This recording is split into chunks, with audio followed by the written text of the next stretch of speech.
Welcome to the Oneida Herkimer Madison BOCES online training for the annual Dignity for All Students Act, often referred to as DASA or the Dignity Act.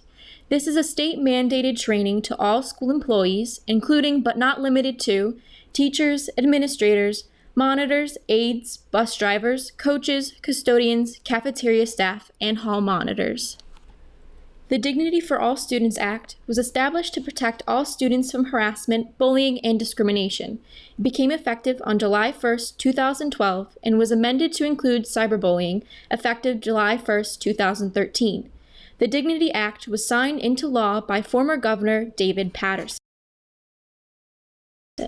The Dignity Act, or DASA, applies to incidents that occur on school property, in a school building, athletic field, playing field, playground, parking lot, school bus, etc., and any school-sponsored activity or event that occurs off school property, including but not limited to field trips and athletic events. The Dignity Act applies as well to off-campus behaviors, including electronic communication through the internet, where such acts create or would foreseeable create a risk of substantial disruption within the school environment, where it is foreseeable that the contact, threats, intimidation, or abuse might reach school property. The purpose of the Dignity for All Students Act, or the Dignity Act, is to foster civility in public schools and to prevent and prohibit conduct which is inconsistent with a school's educational mission. New York State's Dignity Act seeks to provide the state's public elementary and secondary school students with a safe and supportive environment free from discrimination, intimidation, taunting, harassment, and bullying on school property, a school bus, and/or at a school function. The Dignity Act focuses on the prevention of harassment and discriminatory behaviors through the promotion of educational measures meant to positively impact school and culture and climate. Under the Dignity Act, bullying and cyberbullying are prohibited. This applies to behaviors that occur between student to student as well as school employee to student on school property, at a school function, or off campus. Under the Dignity Act, all schools must include safe and responsible use of the internet and electronic communications. The Dignity Act does not protect school staff from student behaviors that may be perceived as bullying or harassment.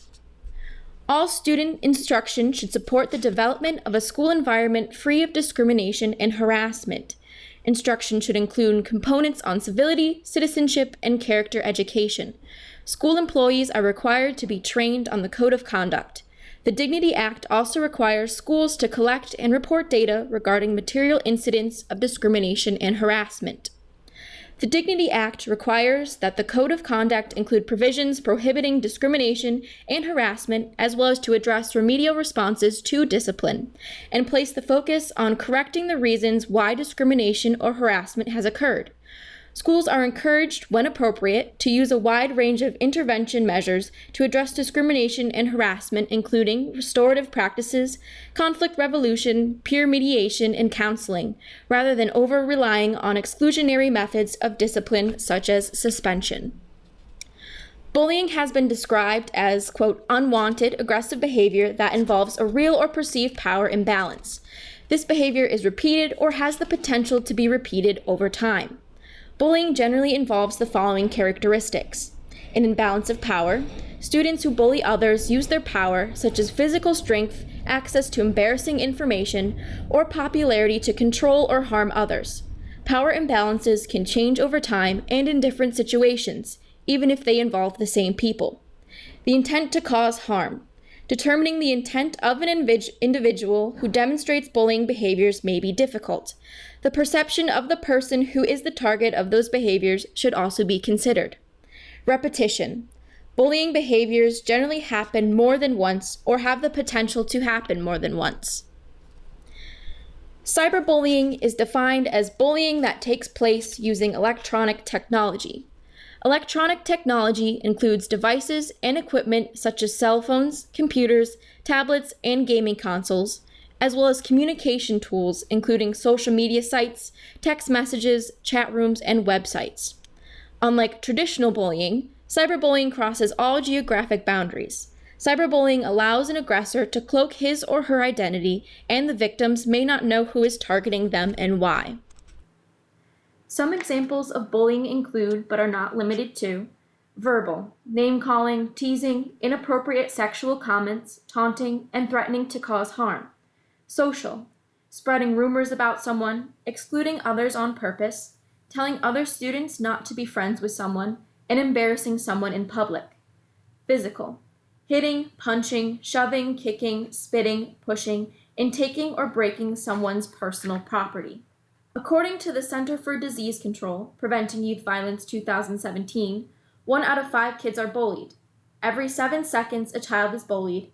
Depending on age group, up to 43% of students say they have been digitally harassed.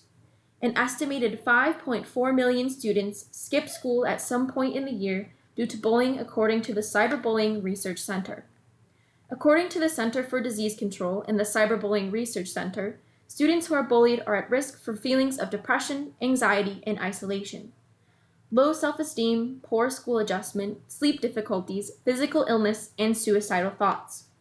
Victims of bullying may be afraid to go to school, ride the bus, use the school bathroom, and even be afraid of being alone in the school hallway.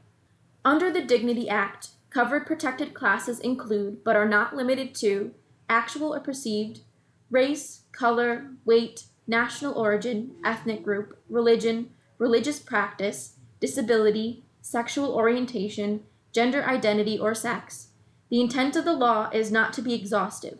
For example, while height is not specifically outlined in the law, a student harassed for being short or tall would also be protected.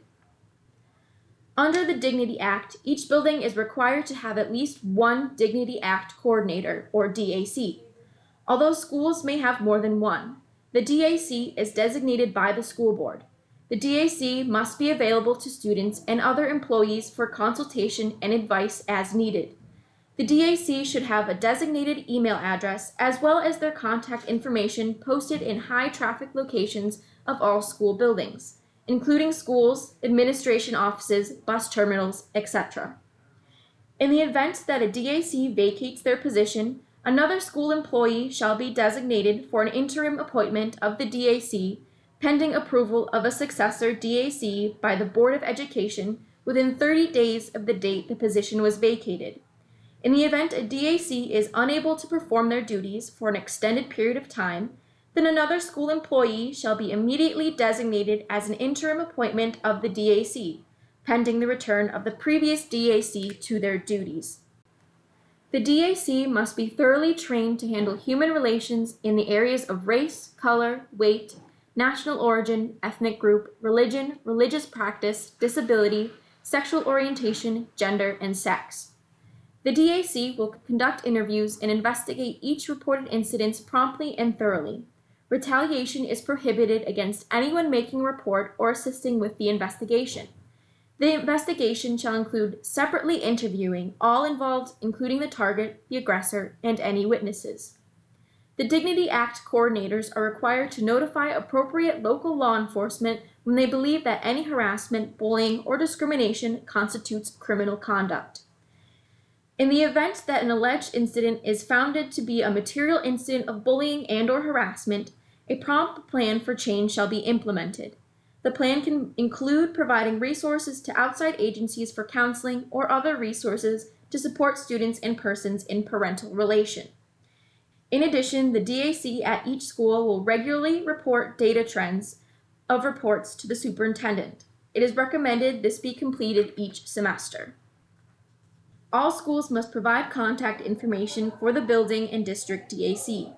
This information generally can be made available in the form of a poster displayed throughout the school building and other high traffic areas. This poster provides the name and contact information for the Dignity Act coordinator or DAC at your school. Posters may vary by building and may be age-appropriate versions for the elementary schools. Any person having reasonable cause to believe that a student has been subject to discrimination or harassment must act reasonably and in good faith report it to the DAC. An oral report must be reported within 1 school day. Written report is required within 2 school days. Once an oral report is done, you are required to submit a written report within 2 days to the DAC or their designee. Incident reporting forms are available to use on the district's website or on-site at your school. The Dignity Act coordinator must lead or supervise the prompt and thorough investigation of reports. If a report is verified as a material incident of bullying and/or harassment, the school must take prompt actions reasonably calculated to end the harassment, bullying, or discrimination, eliminate any hostile environment, and ensure the safety of the student or students who the bullying or harassment was directed towards. All employees are mandated reporters. If you witness or receive information about a student being bullied, or if a student reports an incident to you. FERPA considerations as it relates to the Dignity Act and releasing information related to victims or perpetrators of specific incidents of harassment, discrimination, and bullying. It is important to remember that FERPA protects the privacy of student records, and therefore information contained in reports is confidential and should not be released without permission from the parent or eligible student that is 18 years or older.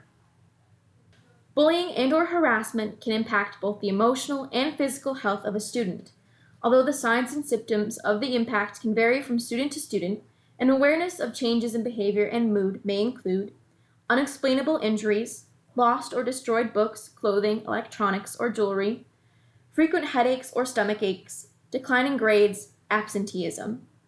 There are many other signs, but if you witness or are provided information regarding a student being bullied, you must report this to the Dignity Act coordinator. Bullying and/or harassment can impact both the emotional and physical health of a student.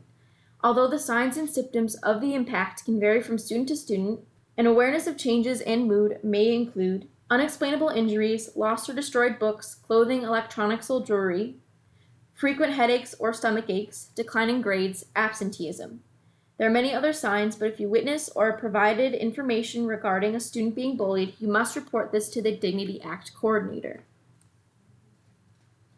A material incident is defined as a single incident or a series of incidents where a student is subjected to discrimination or harassment by a student and/or employee on school property or at a school function that creates a hostile environment by conduct with or without physical contact and/or verbal threats, intimidation, or abuse of such severe or pervasive nature that A. has or would have the effect of unreasonably and substantially interfering with the student's educational performance, opportunities or benefits, or mental, emotional, and/or physical well-being, or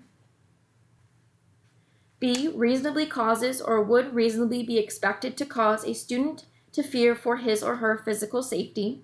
Material incidents of discrimination and/or harassment include, but are not limited to, threats, intimidation, or abuse based on a person's actual or perceived race, color, weight, national origin, ethnic group, religion, religious practice, disability, sexual orientation, gender, or sex. In the event that an investigation reveals harassment, bullying, or discrimination took place, the school must take prompt action to end the harassment, bullying, or discrimination, eliminate any hostile environment, prevent reoccurrence of the behavior, ensure the safety of the student or students against whom such harassment, bullying, or discrimination was directed, create a more positive school culture and climate. This concludes the training on the Dignity for All Students Act, or DASA. As school staff, you have a role to play in preventing and reporting bullying. By modeling how to treat others with kindness and respect, students will see you as a role model and may start to mimic your behavior.